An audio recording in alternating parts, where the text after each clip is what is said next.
হুম, প্রিয় দর্শক, আমাদের সনাতন ধর্মে যে মা দুর্গা, আমরা যে দুর্গা পূজা করি, এই দুর্গা পূজাতে মা দুর্গার যে ৬০জন সন্তান আছেন, এই ৬০ সন্তান কিন্তু আমাদের হিন্দু ধর্মের যে ৬০টা যে বর্ণ বা যে জাত ধরা হয়, সেই ৬০টা বর্ণকে নির্দেশ করে। যেমন মা সরস্বতী হলো জ্ঞানের এবং দেবী, অর্থাৎ তিনি ব্রাহ্মণ। আর মহাবীর কার্তিক, তিনি হলেন ক্ষত্রিয় এবং তিনি যোদ্ধা, তিনি যুদ্ধ করেন। আর মা লক্ষ্মী হলো আমাদের ধন এবং প্রাচুর্যের অধিকারী, তিনি হলেন বৈশ্য। আর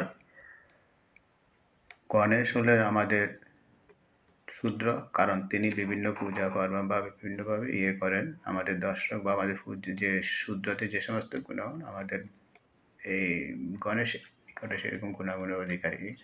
অর্থাৎ আমরা যে দুর্গা পূজা করি, এটা সার্বজনীন।